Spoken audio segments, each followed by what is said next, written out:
I just booked a massage for this evening. I'm so excited. I haven't had a massage in a very long time. And I was realizing yesterday that I haven't been touched in a very long time. Like, I haven't had much skin to skin, human to human contact. And it's so important. We need that. And I think a lot of people in Western culture are deprived of that if they don't have an intimate partner, a romantic partner. Because a lot of people are isolated nowadays.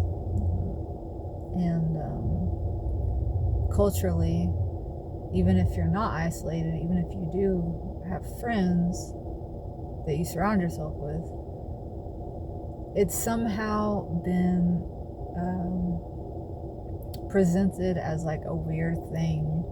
We've been taught that it's a weird thing to have platonic touch with people, like just to platonically hold or cuddle or hug a friend for the sake of having that skin to skin contact with someone and feel safe, you know, and supported and cared for. It doesn't have to be sexual. And, you know, I think our culture in general is just very over-sexualized, and that it's probably related to the economy and selling things. Most things lead back to the economy and us being manipulated in our behaviors for the sake of, you know, stimulating the economy. All of our ads are sexual, you know. Everyone's got to be half naked while they're selling a handbag or a pair of shoes or a pair of jeans. But I actually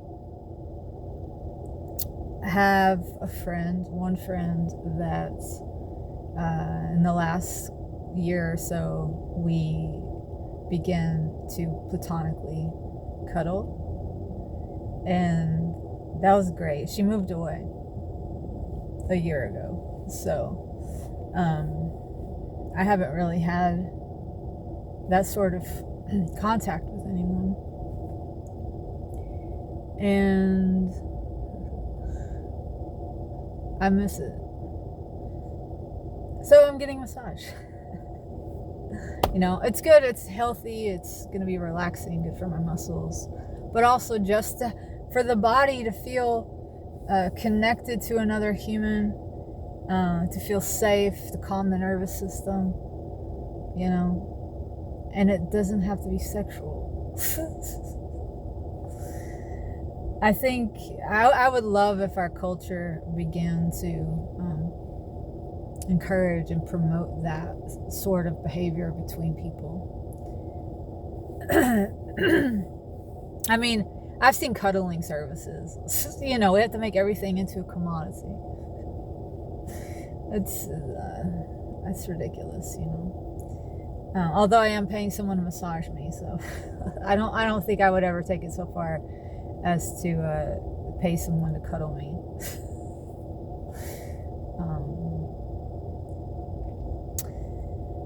But I'm getting the massage really for my musculature, but I think it will just be nice for my body to get human contact, you know.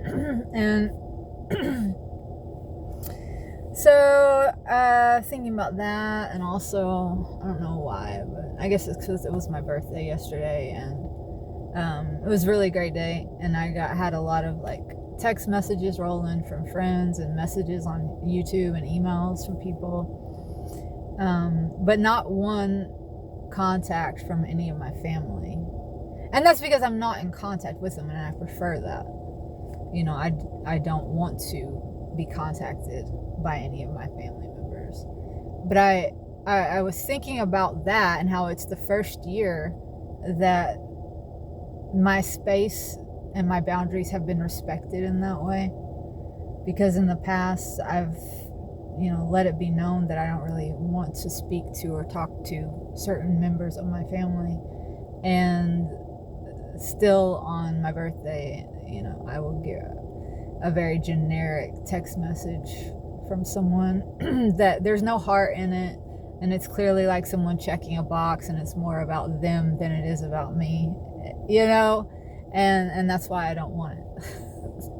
But so I was thinking about that, like, wow, okay, this is the first year that I haven't got a communication like that, and it actually feels really good, and I feel like I'm being respected, and I don't feel sad that I'm not getting that contact. And also thinking, like, there's a good reason for me to keep my distance, but also I have forgiven my family members that I don't wish to be in contact with.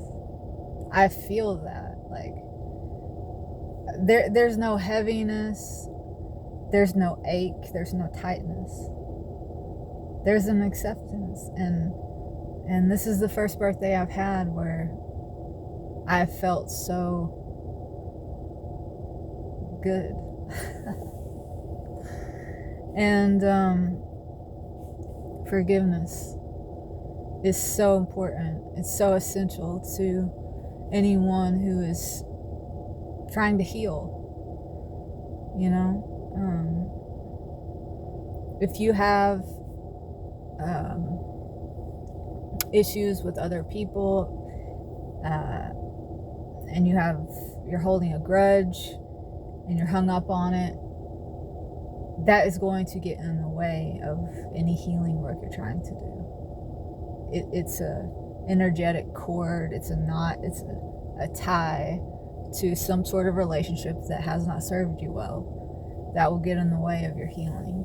So forgiveness is an undoing of the knot, a cutting of the cord, a letting go, an acceptance, of what was, so that you can move forward with what it is that you want to bring in. This is what I found. So it feels good to have finally been able to do that. And for humankind, for all of us, for our collective healing, we should always do our best to give others grace and to be quick to forgive, because we all stumble, we all make mistakes. And don't you want to be forgiven? Knowing that, yes, you're not perfect, right? You want grace, I want grace, so we should extend that to others. And just like on the individual level, if we fail to do that, we will fail to heal as a collective. If you are bitter and angry towards someone and you withhold forgiveness, especially if you are doing it in a way that you are directing vitriol toward them, or hatred, or just negativity, and they feel that impacts their ability to move on as well, and to forgive themselves and to give themselves grace. And it spreads, that carries on with their interactions with other people. It's like a domino effect. Okay, when we don't forgive others, when we're bitter, we pass that on. When we withhold forgiveness to others, that will come back to us, and others will fail to give us grace and fail to forgive us. And then our growth is impeded as a collective, as humans. Our evolution is stunted.